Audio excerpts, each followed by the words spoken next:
And sometimes during our conversations, we can jump around on 100 different topics. None main.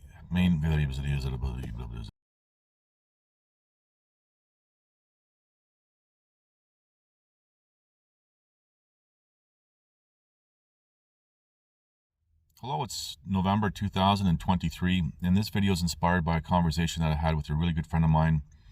Law enforcement background, everything else. And when we talk, we can jump around on 100 different topics that in themselves are not even connected, but somehow just make everything flow. And we were talking about specifically some matters that have been happening here in Canada. And we were talking about Alberta, Canada, and how there's, for example, alleged political prisoners.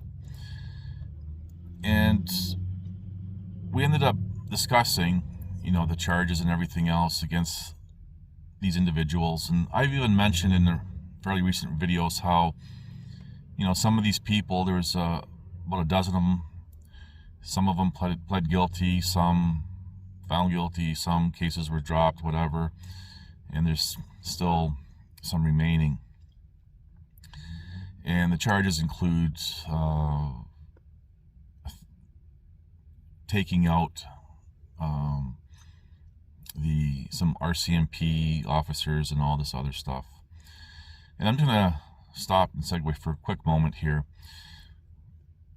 He reminded me of how the RCMP went on private property and started damaging some heavy equipment that was parked there, and apparently the RCMP had admitted to it, and haven't heard much about it. Lots of damage done to this heavy equipment, and apparently, allegedly, this equipment was going to be used for part of road blockades or something. But anyway, and we were talking about how wrong that was, whether it be just by the individual officers who did this or if it came from higher up. It was still wrong. But, it happened, and that's what it is. We started talking about the weapons and everything else that were confiscated by a group of people who were going against things that were being imposed, and the protest of rubber, as I describe it. I have to word craft my words somewhat carefully here. And anyway, and I know since that had happened, people were saying, oh, look at, they wouldn't display all the weapons nicely on a table. They would never do that. And we started talking about that, and it's like, well, yeah, police will do that. I remember throughout my life, in the news, if there's a big, serious bust of some sort, they will display whatever was confiscated, whether it be drugs, money, weapons, anything like that. And they do that. It's not something unusual. Now, I'm just going to stop here for a moment and say that I'm not stating or implying these people are innocent or guilty or anything. That's really not the point. I want to get into something much bigger. So, we're just kind of talking, and I've said this in passing, and I've commented this, for example, even in comments in different groups and stuff. So let's just go along with the official narrative. Again, I'm not stating or implying it's true or false or anything else, but let's just go along with this, because there's something that could be taken away from everyone here. So if these people were going to have a Western shootout type of scenario in their minds, and they were successful with, say there's half a dozen officers show up, they take them out, they're successful with that. And, even some more show up, and they're successful because, that's just part of this picture that I'm trying to paint here to make a point. What do these people think they would do afterwards? So, just go home, order a pizza, say, hey, I have to go to work tomorrow, so, I'll talk to you later type of thing, and, life just goes on. And then you can have bragging rights to, yeah, we showed them, we kicked their ass. What would happen? Well, let's just continue this painting this picture here. So, say they're successful, okay, and they, end up taking out 25. Then, we have SWAT coming in. Now, those guys are of a much higher caliber than just your regular officer, right? A lot of them are military, and they have access to weapons and stuff that, very serious, hardcore. They even have their own snipers and everything else. So, but let's just say, and this group or any group is thinking, okay, we're going to deal with them, and they're successful. This is completely hypothetical, obviously, but let's just say they're successful. Well, then eventually you have the reserves coming in, military. And let's just say that this or any group is successful with dealing with them. Eventually the military comes in. And those guys, that's all they do, is they're training for combat and perhaps even have combat experience. So let's just say, for the sake of argument, that this group or any group is successful with that battle. And let's go as far to say that they're successful with taking down the government. Now, this is not just applies to Canada. This applies to the United States. This applies to any country. So that they just take down the government, like, a handful of average Joes with whatever weapons and resources that they may have at their disposal are successful just to take it all down. Then what? And I've asked this question. I have a series of 4 questions that I usually ask people, and I believe that's usually the 4th question that I ask is, okay, then what? What's the plan? What do we do next? Like, utopia just simply follows. The infrastructure of everything just, continues as it has been, and everyone just goes to work and lives happily ever after. What's the plan? And I would say most comments to that question alone, very harsh. People attack, never give an answer. And then you have some people that's like, that's a very good question. What next? Somebody has to, take things over. There has to be some sort of governing system to kind of maintain everything. So then what? And if tyranny, and I'm not stating or implying it does exist or doesn't exist, I'm trying to be neutral here to make a point.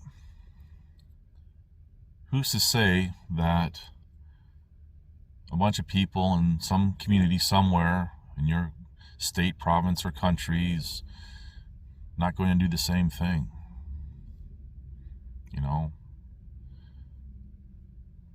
No one's really thought that far ahead. Decades and decades of romanticizing resistance and all this other stuff, glorifying, lone wolves and all this, has really skewed people's perception of reality. Now, I'm not trying to sound like a defeatist, and I'm not stating or implying that there isn't extreme overreach that we're finding more and more with, say, for example, governing bodies. And I've even stated, for example, how law has become like theoretical mathematics, neither of which having a basis in reality.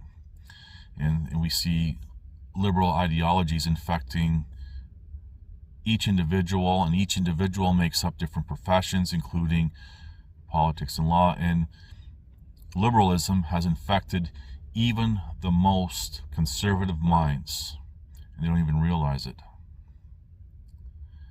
But I mean, these are deeper topics that can be greatly expanded on. But really, I just wanted to highlight for people who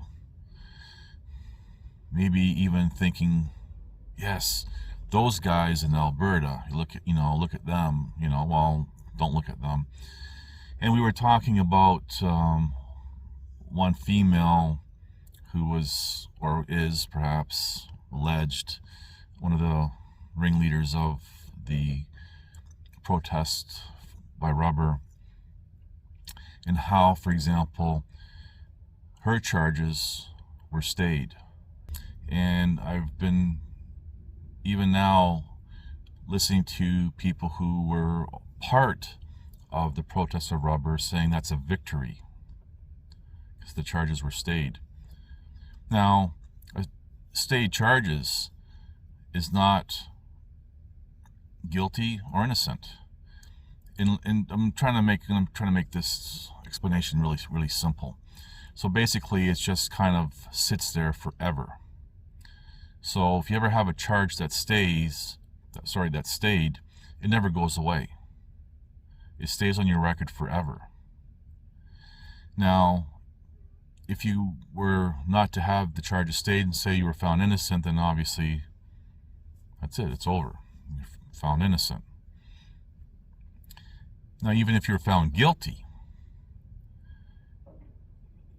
you can have a pardon, wait 5 years, and you can have a pardon for those convictions, and then they're taken off your record. What stayed charges means that it stays on your record for the rest of your life, and there's no way to erase it. It kind of sits in limbo. It also means that, for example, it can be resurrected. So say you, for whatever reason, whether it be based on false accusations or something that you actually did, you find yourself in trouble again, that can be resurrected. So a lot of people think that a stay of charges, it's a win. It's not. And for example, you can have charges stayed based on, for example, a Section 11B charter argument to be tried within a reasonable time. And I did have, just going to segue for a moment, that opportunity when I had terminated my first lawyer and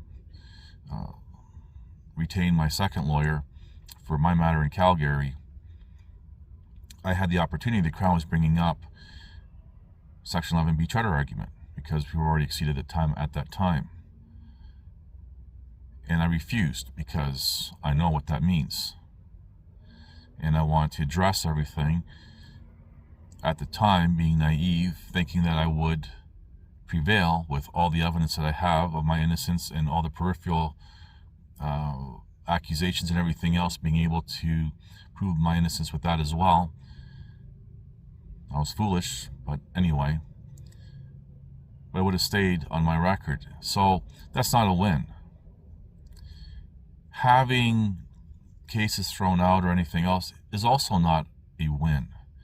Because most of these cases that are thrown out, there's some sort of technicality or something that has led to, for example, Crown prosecutor and the judge just to yeah, we're not dealing with this, and layperson's terms, just throw it out.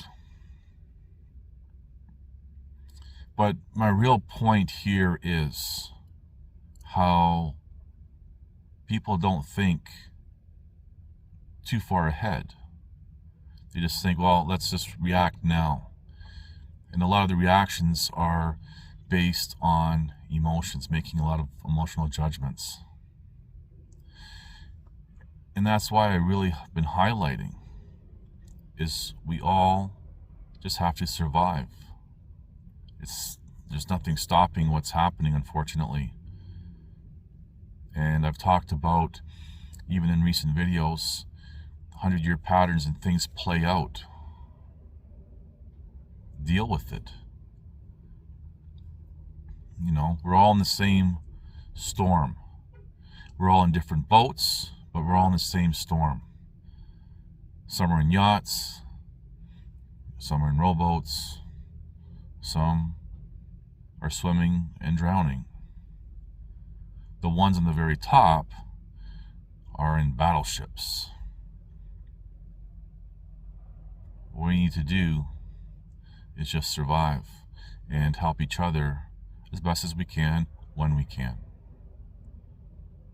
Anyway, things to think about. Thank you for watching. Please like, subscribe, comment, and share.